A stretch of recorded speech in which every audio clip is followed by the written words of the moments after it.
New at 11. 1 dead, 3 missing. A home explodes. Flames shoot into the sky. We find neighbors and family members in disbelief. A woman takes matters into her own hands and pulls a gun in a downtown parking garage. The shooting under investigation. That's not an option for me because it ain't for sale. Saying no to the expanding Louisville Loop. Hear from frustrated homeowners. She said she thought she felt the hit coming at that point. A Lyft driver rushes a couple to the hospital and ends up being part of their child's birth. The story, in his words. Wave 3 News at 11 starts right now. Expect more right now. You're watching Wave 3 News. Nothing left. 1 person dead, 3 others missing after a house explodes into a ball of fire. Good evening, I'm Shannon Kogan. And I'm Scott Reynolds. The smoke rising into the air tonight of what's left of that home near Columbia, Kentucky in Adair County. Crews first called to that scene about 2:30 this afternoon. They would spend hours fighting the flames and fanning the smoke. Wave 3 News reporter Natalia Martinez was there and finds the family who owned the home was known to the entire community. Several hours after the explosion, we're still kept very far away from the home. It's hard to tell because the home is that far back there. I spoke to one man who was one of the first to rush to help after he heard the boom. We didn't know what happened. It shook the house. A home explodes. The boom so loud it could be heard for miles. The whole end of the house blew down and flames coming out of the house. This man was one of the first to rush to the home on Coomer Road to find out if his neighbors were okay. That's where he found one of the family members. I mean, he was outside and really shook up, you know, and of course he didn't know what in the world happened. Firefighters confirm 1 person is dead, but they cannot account for another 3 people believed to have been there. Rhonda Burton lives across the street along the rural road. Her husband was there in the afternoon when the explosion happened and told his wife. There's been an explosion. He told her that at first he thought it was his own home. It didn't take long to see what was going on. But he said when I came out, he could see the fire. We spoke to a family member of a man believed to have died. We are not releasing his name until police confirm it. The family, who is known to live here, is recognized in the community. Friends tell us that they're into tractor pulls, even recognized across the state. We've seen them just about every weekend, going in and out with their tractors and trucks, and very friendly, super people. His neighbors told me that the family was into the business of digging wells, but we're still trying to find out if that had anything to do with the explosion. In Adair County, Natalia Martinez, Wave 3 News. An attempted robbery ends with the victim pulling the trigger. A woman was inside the parking garage at 5th and Liberty in Louisville when a man with a knife came at her. Police say he demanded her purse. She pulled out a gun and shot him. He was taken to the hospital and is expected to survive. The woman left the parking garage, flagged at an officer, and police questioned her, but as of right now, she is not facing any charges. Breaking right now, weeks after a group takes over a wildlife refuge in Oregon, and one of their leaders is killed. Amon and Ryan Bundy, brothers leading the anti-government protest, are in custody along with 3 others. The FBI says one of them is dead after a shootout with authorities. The protesters have been occupying the refuge since the beginning of this year. Tonight, a second arrest is made after a man is found alive tied up in the trunk of a car. Police say that man was kidnapped at the Royal Gardens Apartments, then found in that trunk on 39th Street in the Shawnee neighborhood. Stefan Garcia and Jasmine Wathel are accused of abducting the man and demanding a large amount of ransom from his family. Though they're now behind bars, police say there may be more suspects out there. For one neighbor who lives where the victim was kidnapped, he says the news really came as a shock. It's kind of scary, you know, seeing that it could just happen anywhere, to be honest with you, because I wouldn't expect something like that to happen around here. You know, it's fairly quiet, you know, not too many people just hanging around, just a lot of kids. Lincoln says he happens to leave for work around the same time the man was kidnapped and that he will be extra careful. As for a neighbor who lives near where the victim was found, he says seeing more crime in his neighborhood bothers him. I can't wait to be able to get out of here. I was born here, raised here, lived here all my life, and all my family has too. And it's just enough is enough. Police would not release any information about those possible additional suspects. A substitute teacher behind bars in Indiana. Charlestown police found Christy Grisham at the Rusty Bucket Bar and Grill Saturday night. A police report states she was trying to fight bar patrons while highly intoxicated and then bit an employee as he tried to escort her out. It took 5 officers to restrain her as she kicked them, police say. Our partners at the News and Tribune report Grisham has worked as a sub in the Greater Clark School District since November. CEOs of both Aetna and Humana meeting in Louisville tonight, those two speaking about the plan to merge the health insurance giants. Humana is one of Louisville's largest employers. Aetna's CEO promising to keep Louisville relevant during this merger. But we've made commitment to only one community as a location for the most important part of our business, and that's Louisville. GLI put on that event at the Louisville Palace. Governor Matt Bevin sent in a visual message since he was unable to attend. And that's because Bevin was giving his State of the State speech and his budget plan. And Wave 3 News reporter Gordon Boyd tells us the governor is calling it sweep-free budgeting. And the overall message is few new dollars. Governor Bevin's plan provides no tax cuts and spending cuts that protect more than half the state budget dollars. All the savings and the priorities going toward bailing out the pension funds. I've put forward a budget that frankly should make it easy for those in the House and Senate to agree. Child's play? Nope. But schools wouldn't lose in that Kentucky would spend the same per child each of the next 2 years and $39 million more to cover more students. Higher education is going to want to know what does performance-based funding mean for them. There is not going to be money just for the sake of existing. Bevin wants parents and students to create a grading system that'll determine a percentage of how much each public college, university, and technical school gets. The 3-year phase-in beginning in a year and a half. Higher ed is going to take the brunt of the cuts there, and I think that on the House side we'll have to visit that. Bevin would cut overall spending current budget year 4.5% in the 5 months remaining, and another 2.5% each of the next 2 budget years. Some programs losing as much as 9%. We cannot borrow our way out of debt, nor will we try. Nor will we try. He's talking about teacher and state worker retirement and House Speaker Greg Stumbo's call to fix those programs by selling bonds. Teachers want another $500 million each of the next 2 years. Bevin would give them about $300 million plus any other savings or surpluses in a raid or sweep-free fund.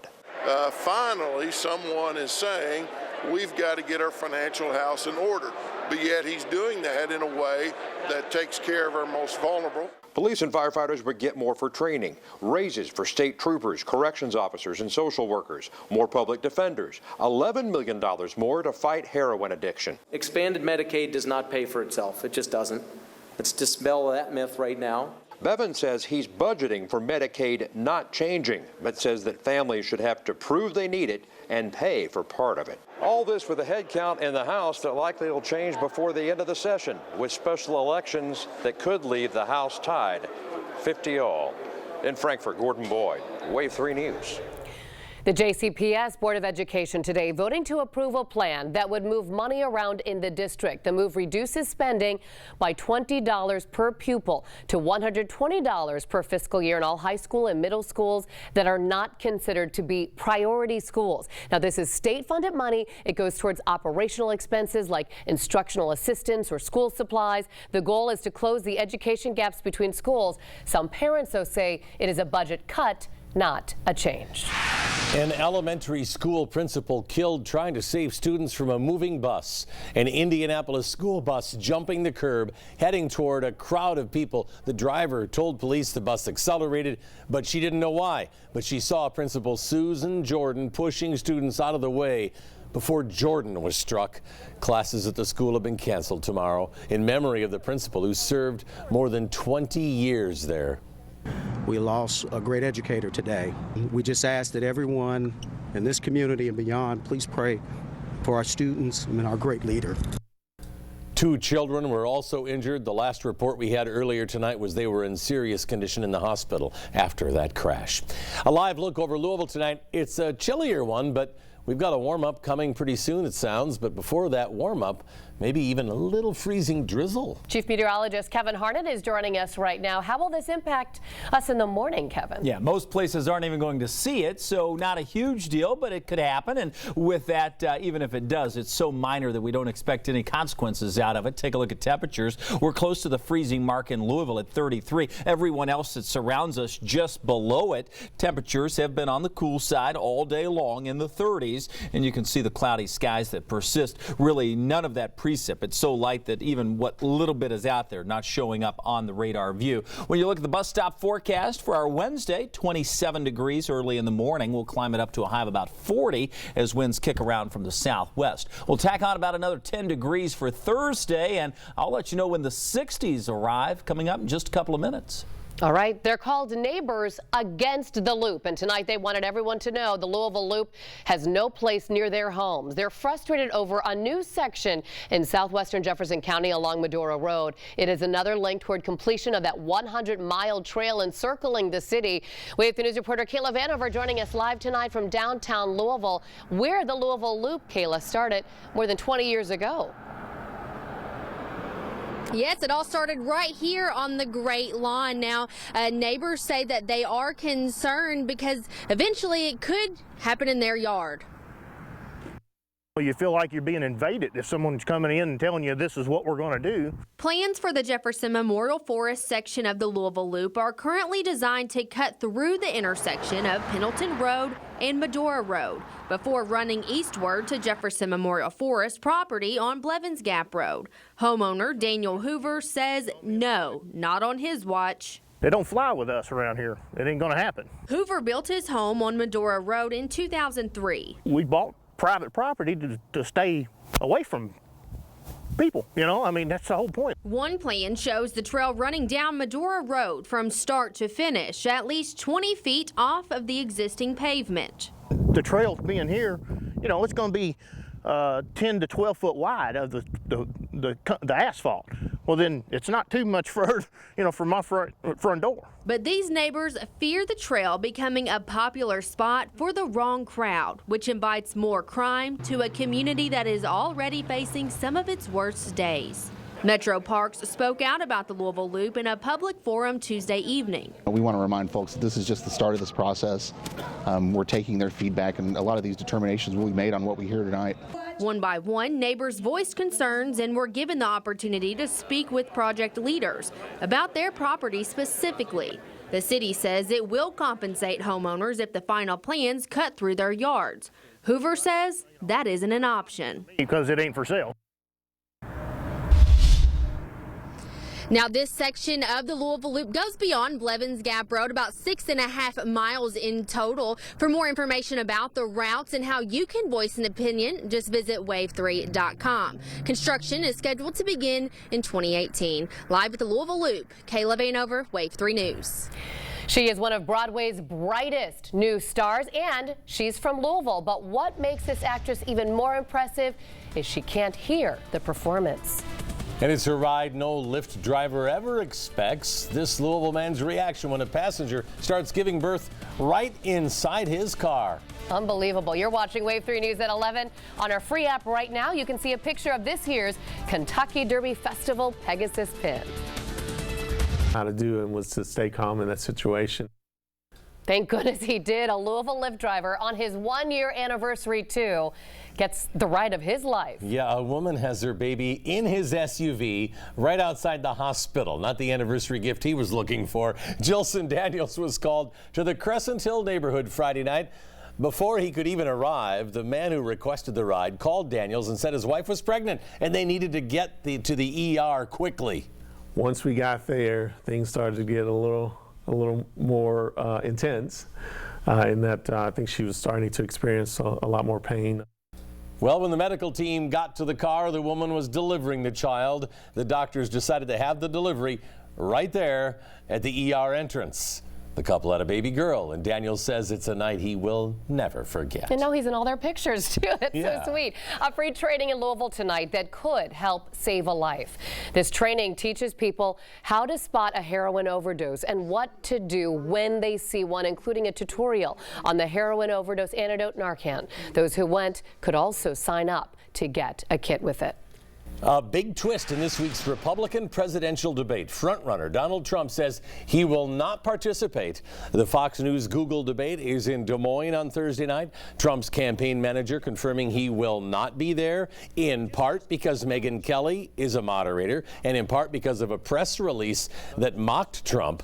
From Fox News, Kentucky Senator Rand Paul will be on the main stage for this debate. He wasn't last time, but he skipped the undercard that time around. A lot of people wondering maybe he is just going to show up after all. Although they're saying irrevocable decision. We'll see. Well, a young woman from the Bluegrass has made quite a mark on the Great White Way. Starring in a Broadway musical, her performance has been called one of the top 10 of 2015 by the Huffington Post. No doubt she is a big star, and there's one thing unusual about her. She's deaf. Mama, who bore me. This is Sandra Mae Frank, from Louisville to Broadway in Spring Awakening, which paired hearing actors with deaf actors like Sandra. Recently profiled by NBC News, she recalled telling her parents she wants to sing. And my mother was like, okay, but you're deaf. You'd have to work very hard, but here I am singing, just singing in a different way. Here in Louisville, we met up with her father in his Spring Awakening gear. I mean, you must be so immensely proud. Oh, yeah. Ask anybody I work with. He has every article written about her. Forget about that she's deaf and on Broadway. Your kid's on Broadway. God, that's incredible. And then, you know, she's the lead.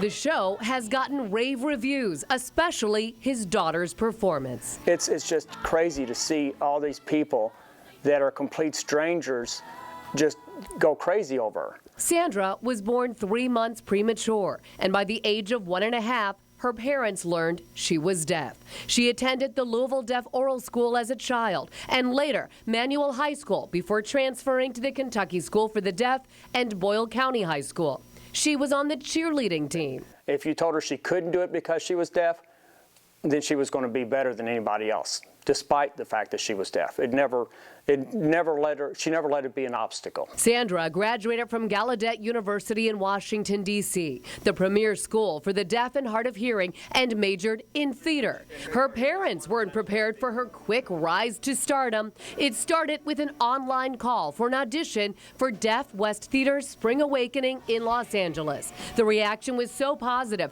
the production brought to Broadway. Sandra's just 25 years old and has already worked alongside Marlee Matlin and now is in talks for a movie. But some people just have it. And she has that star quality. She has it. Gosh, that she does. Now, the show Spring Awakening just wrapped on Broadway last Sunday, but good news, it's expected to go on a national tour in 2017, so hopefully it will be coming here to Louisville with Sandra Mae Frank. Wouldn't that be wonderful to have her here on stage in Louisville? And her parents would no doubt go to every single show. The dad said he's seen it numerous times, and if they need him to step in, he could no doubt do it. Yeah, and can imagine the crowds they'd get here, and of course we'd be following that. Let us know. Oh, yeah. And then the movie, Certainly too. We want to hear about that. Yes. Yeah. All right. Well, boy, it was a little colder out there tonight. Yeah, you feel a big difference, right? Chief Meteorologist Kevin Harnett is joining us right now, but you have some good news, Kev. Yeah, how about 60s? They're coming our way by the weekend. I'll show you that coming up in just a second. Meanwhile, let's talk a little snow because we've had a little bit this week and maybe even